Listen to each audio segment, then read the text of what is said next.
कि अंधेरा घना है लेकिन दिया जलाना कहाँ मना है। दो प्रकार के लोग होते हैं, एक जिनका बड़ा गोल है और एक जिनका जीवन गोल गोल है। 100 जगह 1 फुट गड्ढा खोदने से पानी थोड़ी मिलता है, एक सही जगह पे 100 फुट गड्ढा खोदेंगे तो पानी मिलेगा। आपके पास कुछ भी नहीं है पर सब कुछ जुटाने की क्षमता है। हर नेगेटिव इंसिडेंट में एक पॉजिटिव इंटेंट छुपा हुआ है। मैं इतनी दूर आया हूं यहाँ रहने के लिए नहीं, और आगे जाने के लिए। पड़े हो किस चक्कर में, कोई नहीं है टक्कर में। माना है कि अंधेरा घना है लेकिन दिया जलाना कहाँ मना है।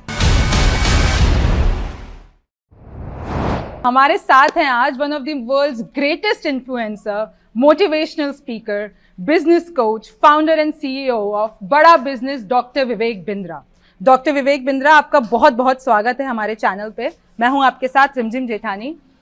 सबसे पहला मेरा सवाल यही है कि आपने अपने प्रीवियस इंटरव्यूज में ये कहा है कि कैसे श्रीमद् भगवत गीता ने आपकी लाइफ चेंज कर दी। इनफैक्ट आपने काफी साल वृंदावन में भी बिताए हैं। वृंदावन और जो गुरुकुल का समय था वो 2005 जून से 2008 जून तक 3 साल रहा। ये तब था जब मैंने अपनी एमबीए कंप्लीट करी। जून में मैं पास आउट हुआ और उसके बाद 3 साल के लिए मैं गुरुकुल में रहने के लिए, ब्रह्मचर्य आश्रम में शास्त्रों को पढ़ने के लिए, स्क्रिप्चर्स को स्टडी करने के लिए, उस डेप्थ को अपने इंटेलिजेंस के, अपने माइंड के और वास्तव में अपने यानी कि सोल की डेप्थ को समझने के लिए, उस नॉलेज को ग्रैब करने के लिए, उसी ने मेरा जीवन परिवर्तित किया। तो भगवत गीता जो है बहुत ही गहरा ग्रंथ है। वहाँ पे ना जो है कृष्ण के माइंडसेट का एक्सेस मिलता है। हम ये क्यों कोट्स पढ़ते हैं इलॉन मस्क के, हम क्यों पढ़ते हैं कुछ और बड़े बड़े एंटरप्रेन्योर्स हैं दुनिया भर में जिनको हम पढ़ते हैं, सुनना चाहते हैं, क्योंकि हम देखना चाहते हैं वो कैसा सोचते हैं, वो कैसा कठिन परिस्थिति में उनकी क्या विचारधारा, उनकी फ़िलॉसफ़ी क्या है। वो फ़िलॉसफ़ी, वो विचारधारा मुझे कृष्ण की जाननी थी, जिन्होंने भगवत गीता को स्टीयर किया, अर्जुन के साथ में हम सबको वो ज्ञान दिया। तो शुरुआत वहीं से हुई थी। कुछ ही सालों के अंदर मैंने सारे शास्त्र पढ़े और फिर उसके बाद मुझे सेवा दिया गया कि मुझे उन पर कुछ कथा प्रवचन भी करना है। और आई थिंक उसी का कहीं ना कहीं एक वो इंडिकेट कर रहा है, आज वो नज़र आ रहा है, वो रिफ्लेक्ट कर रहा है मेरे इस बिजनेस के अंदर भी। तो मेरा दूसरा सवाल ये है कि काफ़ी लोग अपना बिजनेस खोलना चाहते हैं। यंग पीपल वांट कि हम बड़े होके बिजनेसमैन बने, but they end up doing jobs.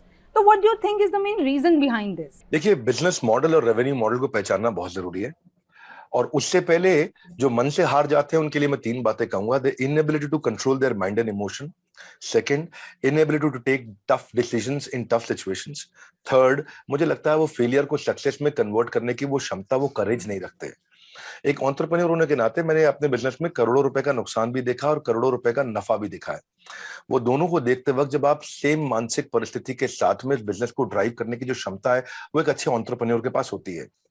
अगर आप कोई भी डिजायर जब आपके गोल स्टेटमेंट के बाहर होती है, जो कृष्ण का कहते हैं कि यही जगत की रीत है, यही कृष्ण का गीत है, मन के हारे हार है और मन के जीते जीत है, तो ये हम हमेशा सुनते हैं। तो मुझे ऐसा लगता है कि ये एबिलिटी बिल्ड करना कि वो टफ सिचुएशन के अंदर आगे बढ़ सके।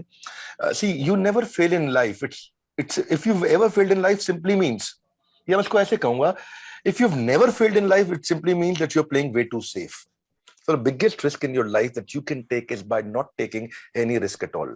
तो ये जॉब से बाहर निकल के क्योंकि जॉब ना जो है, तनख्वाह जो है वो एक ड्रग की तरह है, वो ऐसा एक नशा है जो आपको हर बार 1 तारीख को, 30 तारीख को, 5 तारीख को, 7 तारीख को मिलता है। अच्छा, अब बात करते हैं बिजनेस स्ट्रैटेजीज की, जो कि ओवर द इयर्स काफी इवॉल्व हुई और बदली है।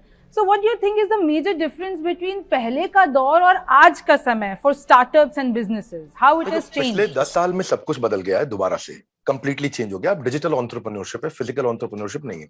हाँ, अब देखो कुछ अच्छी एक बड़ी ऑर्गेनाइजेशन है, वो फ्रेंचाइज की कंसल्टिंग करती है, लोगों को फ्रेंचाइजी दिलाती है। वो कॉन्फ्रेंस हॉल्स में बुलाते थे लोगों को, बड़े बड़े मीटिंग्स करते थे। तो उसके चेयरमैन, मैं नाम नहीं लूंगा, मेरे साथ बैठे थे अभी 3-4 दिन पहले। और अब वो क्या बोले कि पहले हम किसी को एक फ्रेंचाइजी दिलाते थे कि आप इसका मिठाई का फ्रेंचाइजी ये खोल लेगा आपके साथ, या स्कूल का फ्रेंचाइजी, या किसी रेस्टोरेंट का फ्रेंचाइजी देते थे। तो बोले पहले हम उससे एक फ्रेंचाइजी दिलाने के बदले में उससे 1 लाख रुपए ले लेते थे, 2 लाख रुपए, 5 लाख रुपए ले लेते थे। बोले आज वही फ्रेंचाइजी उसको फेसबुक में 2 लाख रुपए की जगह 200 रुपए में मिल जाता है। फेसबुक पे ऐड लगाता है, उसको लीड मिल जाती है। ये डिजिटल एंटरप्रेन्योरशिप का समय बहुत तेज बदल चुका है। इस समय जो बदलाव है, उस बदलाव में जितना आप कंज्यूमर के नजदीक रहेंगे, जितना कस्टमर के नजदीक रहेंगे, so the creator and consumer has to stay close. जो प्रोडक्ट और सर्विस आप बना रहे हो और जो प्रोडक्ट और सर्विस को कंज्यूम कर रहा है, वो दोनों जितना नजदीक बैठेंगे, फीडबैक के माध्यम से डिजिटल एंटरप्रेन्योरशिप से आप स्केल करके दुनिया भर में आज पहुंच सकते हैं जो पहले नहीं पहुंच सकते थे। अच्छा, तो अब आज के वक्त की बात करें तो सोशल मीडिया कितना स्ट्रॉन्ग रोल प्ले कर रहा है और इसको बेस्ट वे पॉसिबल कैसे यूज किया जा सकता है? देखिए देवी जी, सबसे पहली चीज, आपका बड़ा अच्छा प्रश्न है ये। पहले बिजनेस था ट्रांजैक्शनल, किराने स्टोर का, माल दो पैसा लो। उसके बाद डिजिटल ट्रांजैक्शन का समय आया, D2C, India mart, just dial. उसके ऊंचा जो बिजनेस होता है उसको बोलते हैं यूटिलिटी बेस्ड बिजनेस, उसको बोलते हैं ओला, उबर, ओयो। उसके और ऊपर जाते हैं तो ई कॉमर्स का बिजनेस है, अमेजॉन, फ्लिपकार्ट, इनके बिजनेस बहुत बड़े हैं। इनसे भी ऊपर जाते हैं तो फिनटेक है, जो सबकी ट्रांजैक्शन को सेटल करता है, पेटीएम है, गूगल पे है, भारत पे, ये पे, वो पे, मेरा पे, आपका पे। लेकिन सबसे ऊंचा जो बिजनेस दुनिया में माना जाता है, तो दुनिया के 10 सबसे बड़े अरबपति, उनमें से 5 एक्चुअली कंटेंट का बिजनेस कर रहे हैं। ध्यान से देखें, ये फेसबुक है, इंस्टाग्राम है, यूट्यूब है, ट्विटर है, लिंक्डइन है, कंटेंट साम्राज्य है। इसीलिए आपका प्रश्न था कि सोशल मीडिया कितना महत्वपूर्ण है। सोशल मीडिया महत्वपूर्ण नहीं है, सोशल मीडिया सब कुछ है। अच्छा, हम ये मार्केट और इनकम और बिजनेस की बात कर ही रहे हैं, तो हाल ही में एक मैं रील देख रही थी जिसमें एक बच्चे ने आपसे पूछा था कि 2 लाख को 2 करोड़ में कैसे मैं कर सकता हूँ। आपका क्या क्वेश्चन है? कितने साल का है भाई? 12 साल का। कुर्सी पे खड़े हो भाई।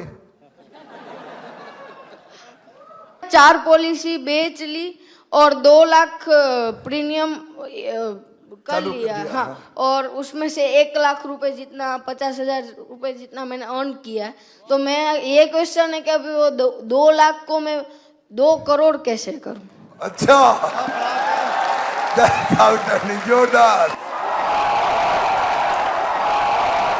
देखिए, पैसा बाद में डबल होगा, पहले माइंडसेट को डबल करना है आपको, पहले माइंडसेट को बिल्ड करना है। Wherever you focus your mind gets zoomed in. जिधर फोकस करेंगे वो बड़ा हो जाता है। मुद्दा ये है, एक ऑब्सेशन स्टेटमेंट होना चाहिए, नहीं तो आदमी चवन्नी लाल रह जाएगा, छोटी छोटी चवन्नी में फंस जाता है। 2 प्रकार के लोग होते हैं, एक जिनका बड़ा गोल है और एक जिनका जीवन गोल गोल है। आपको पहले तो ये समझना होगा, अपने आप को पहले मेंटली प्रिपेयर करना है। हर नेगेटिव इंसिडेंट में एक पॉजिटिव इंटेंट छुपा हुआ है। हाँ, अगर आपको, if you want to double the rate of your growth, just triple the rate of your learnings. That's number 1। Brain washing हो रही है आज सब जगह पे, जो आपने बोला कंटेंट की बात, ब्रेन वॉशिंग हो रही है, पर आपको चूज करना, आपको ब्रेन वॉशिंग करानी किससे है? आपको ब्रेन वॉशिंग तो होएगी ना, पर आपको चूज करना है। तो आप, ये 2 लाख को 2 करोड़ बात की बात है। पैसा हमेशा लास्ट में आता है, पहले आता है प्रॉब्लम क्या सॉल्व कर रहे हैं, क्या प्रॉब्लम आपने उठाई है। इसलिए imagine how powerful you will become when you start finding out the greatness in your existing negative incidents. How good are you in finding the lessons of your negative emotions. वहां से निकलने की क्षमता, तो पहले पर्सनल इफेक्टिवनेस, फिर interpersonal आएगी, फिर कम्युनिटी और फिर ऑर्गेनाइजेशनल। तो आप लोग हमारे पास आते हैं, पहले पूछते हैं भाई प्रॉफिट कहां पे है? प्रॉफिट आउटकम है, प्रॉफिट गोल नहीं है। कस्टमर की प्रॉब्लम सॉल्व करना गोल होता है और उसी के अराउंड काम करना। मैसिव एक्शन प्लान्स वही लेने हैं, क्योंकि अगर आप वही करते रहे जो करते आ रहे थे, तो आपको वो भी नहीं मिलेगा जो मिलता आ रहा था। अब तो जमाना बहुत तेज बदल गया है। सो कोई दिक्कत नहीं है गलती करने में, no problem in committing a mistake, but problem is when you're repeating the same mistakes every time. अभी आपने हाल ही में एक ट्वीट किया था एलन मस्क का कोट कि इट इज, मैं वो पढ़ देती हूँ कि I think it is possible for ordinary people to choose to be extraordinary. तो मैं यही जानना चाहती हूँ, how to be extraordinary in everything you do. अगर आपको एक्स्ट्राऑर्डिनरी बनना है, नंबर 1 चीज क्या है इसके अंदर? नंबर 1 चीज, एक्स्ट्राऑर्डिनरी लोग वही बनते हैं जो हमेशा बहुत फोकस्ड रहते हैं। उनको लगता है कि जो मैंने वैल्यू क्रिएट करना है वो, देखो शुरू में मुझे समझ में आ गया था एक बात कि जो काम मेरे को करना है ना, वो अपनी गली में, अपने मोहल्ले में नहीं, अपने शहर में नहीं, मेरे को सुपर स्पेशलिस्ट बनने का, भीड़ में नहीं रहना है। तो वो सुपर स्पेशलिस्ट बनने के लिए कितना वैल्यू आप क्रिएट कर पाते हैं, कितना तूफान डाल पाते हैं, छोटा छोटा। अब वो कहते हैं कि आज अगर सीढ़ी चढ़ के ऊपर जाऊंगा मैं 10 माले तक, तो आर्नोल्ड तो बन नहीं जाऊंगा। तो क्योंकि आज आर्नोल्ड नहीं बन जाऊंगा, तो इसलिए मैं चढ़ता ही नहीं। छोटे छोटे इंप्रूवमेंट्स उस एक्सीलेंस के अराउंड अपने करंट पोटेंशियल को बड़ा कर दो। अब मैं, आप और यहाँ मौजूद जितने व्यूअर्स, सबके पास बराबर पोटेंशियल है। समस्या क्या है? हमारा बिलीफ सिस्टम कमजोर है, वो हमारे पोटेंशियल को बाहर निकलने नहीं देता है। उस बिलीफ सिस्टम को खुद ही बड़ा कर सकता हूं मैं, और कोई नहीं करेगा। कैसे करूंगा? 2 चीजें करके करूंगा। ऐसे लोगों के साथ उठूंगा बैठूंगा जिसका बिलीफ सिस्टम मजबूत है, और दूसरा, मैं परिस्थिति से प्रभावित नहीं होऊंगा, मनस्थिति को बिल्ड करूंगा। ये 2 चीजें हो गई कि मेरे साथ कुछ बुरा हो रहा है, तो मेरी मनस्थिति कैसी है, परिस्थिति नहीं देखूंगा मैं कभी भी फोरग्राउंड नहीं देखूंगा, बैकग्राउंड देखूंगा, मैं कभी भी फ्रूट्स नहीं देखूंगा, मैं रूट्स देखूंगा। और दूसरा जो मैंने बताया, ऐसे लोगों के बीच में आपको भीड़ में फेंकना पड़ेगा अपने आप को जो एक्स्ट्राऑर्डिनरी है। एक्स्ट्राऑर्डिनरी की बात करें तो अभी 2020 में आपको पहला गिनीज रिकॉर्ड मिला था और इन 2 सालों में आपके पास 8 ऐसे टाइटल्स आ चुके हैं और उस टाइम पे कोविड क्राइसिस भी चल रहा था। तो ये समय आपके और आपके बिजनेस के लिए कैसा रहा? पहला वर्ल्ड रिकॉर्ड का अटेम्प्ट हमने करने से केवल 5 दिन पहले सोचा था, प्लान किया, इवेंट किया, वर्ल्ड रिकॉर्ड हो गया। फिर हमने सेल्स पे वर्ल्ड रिकॉर्ड बनाया। जब हम वेबिनार करते लाखों लोग आके देखते हैं। स्ट्रैटेजी पे बनाया, रिटेल पे बनाया, स्टार्टअप पे बनाया, लीडरशिप पे बनाया, हमने बहुत सारे सब्जेक्ट पे बनाए गए। कई टेक्नोलॉजी के चैलेंजेस आए क्योंकि घर पे बैठे थे सबके सब, इंटरनेट की बैंडविड्थ लिमिटेड थी, सब घर पे बैठ के काम कर रहे थे, लिमिटेड इंटरनेट था। उन दिनों बिल्कुल एक दूसरे के पास कुछ ट्रैवल करने के लिए भी नहीं था, बहुत दिक्कत आ रही थी उस समय। पर मुझे लगता है कोरोना ने हमारे को एक गिफ्ट दिया, वो गिफ्ट ऑफ टाइम। हमारे को टाइम बहुत मिला घर पे बैठ के, और टाइम मिला सोचने के लिए। लोग हमेशा बोलते थे समय नहीं है, समय नहीं है, समय नहीं है। कोविड में हमारे को वो समय मिला, हम सोच सके, और उस क्राइसिस को फिर हमने क्या किया, एडवर्सिटी को अपॉर्चुनिटी बनाया। लोग वहां स्ट्रांगली मेंटल हो रहे थे, हम मेंटली स्ट्रांग होते जा रहे थे। और आई थिंक फिर डिजिटल एंटरप्रेन्योरशिप भी है जिसको बहुत बड़ा वेव, बहुत जंप मिलता है। और आई थिंक फिर टेलविंड हमारे फेवर में थी, परिस्थितियां हमारे फेवर में थी। लोग घर बैठ के कंटेंट कंज्यूम करना चाहते थे, इसलिए हमने 8 अटेम्प्ट किए और 8 में वर्ल्ड रिकॉर्ड बना। पहले रशिया, चाइना, यूएस के पास ये वर्ल्ड रिकॉर्ड हुआ करते थे, ये सारे उठा के हम भारत में ले आए। अब ना आप टॉप सीईओज को भी एडवाइस देते हैं, सो वी आर क्यूरियस उनके क्या questions, they are already at a very high position, तो उनके मन में क्या सवालात रहते हैं आपसे? देखिए, चाहे कितने भी बड़े सीईओज क्यों ना हो, आज इस समय नंबर 1 चैलेंज सबको यही आता है कि अच्छा टैलेंट एक्वायर कैसे करें, अच्छा टैलेंट एंगेज कैसे करें, अच्छे टैलेंट को रिटेन कैसे करें। ये सबसे बड़ी समस्या है। दूसरा, कोई भी अच्छा सीईओ होता है वो हमेशा, आप देखते हैं ज्यादातर सीईओ 90, 95, 98% ऑपरेशंस में बिजी हो जाते हैं और ऑपरेशन से बाहर नहीं निकल पाते। जिसको साधारण भाषा में अगर देखोगे तो गल्ले पे बैठने वाला व्यापारी, उसके बिना काम नहीं चलता। आज भी मैं एक बड़े एंटरप्रेन्योर के साथ था, उसके कपड़ों के बहुत सारे शोरूम्स हैं इंडिया के अंदर, और उनकी सबसे बड़ी समस्या क्या है, उनके बिना काम नहीं होता है। तो आप, मेरी एब्सेंस में बिजनेस कंटिन्यूस कैसे ग्रो करेगा, ये बड़ा इंपॉर्टेंट प्रश्न है। इसमें 3 बातें हैं। मेरी एब्सेंस में बिजनेस ग्रो करे, कंटिन्यूस ग्रो करे, प्रॉफिटेबली ग्रो करे in my absence, sustainably, profitably growing in my absence. तो ये 4 बातें समझनी है। Sustainably, profitably growing in my absence.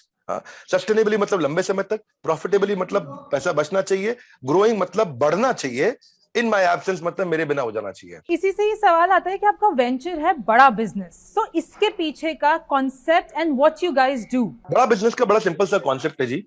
हम चाहते हैं quality education at affordable price. हम लोगों को एंटरप्रेन्योरशिप सिखाना चाहते हैं। भागलपुर के गांव के बच्चे को बोस्टन पहुंचाना चाहते हैं, पीलीभीत के बच्चे को हम पेरिस की टॉप यूनिवर्सिटी के बराबर कंपीट करने के लिए खड़ा करना चाहते हैं। आज एक अमीर व्यापारी का बच्चा विदेश में जाके पढ़ सकता है, लेकिन हमारे यहाँ पे गरीब आदमी का बच्चा नहीं पढ़ सकता। तो उनके कंधों को बराबर कैसे किया जाए, यही बड़ा बिजनेस का एक मिशन है। आज एमबीए कॉलेजेस की हालत खराब है, उनका वही स्टैग्नेंट सिलेबस है, वही पुराना मॉडल चल रहा है उनका। तो वो एमबीए कॉलेजेस जो कमी है, जो आज पास आउट होने के बाद में एजुकेशन लोन चुकाने का पैसा नहीं कमाएगा क्या बच्चा, उसकी जॉब्स नहीं लग रही है, अनएम्प्लॉयमेंट से ज्यादा बड़ी अंडर एम्प्लॉयमेंट बहुत बड़ी समस्या हो गई है। राइट। एक एवरीथिंग अबाउट एंटरप्रेन्योरशिप एक कोर्स लॉन्च किया जिसको हम बोलते हैं फास्ट ट्रैक एमबीए, और उसमें सिखाने वाले मेरे साथ में बिलियनियर प्रोफेसर हैं जो अरबपति लोग हैं। वो आकर के सिखाते हैं जिन्होंने अपने बिजनेस को बड़ा किया है। मैं कोई नौकरी पे, तनख्वाह पे प्रोफेसर नहीं लेकर के आया, मैं उनको प्रोफेसर बनाया है जिनके पास रैग्स टू रिचेस की स्टोरी है और जिनके पास वो स्ट्रैटेजी है जो आकर के सिखाते हैं। तो हमारे प्रोफेसर बहुत पावरफुल है।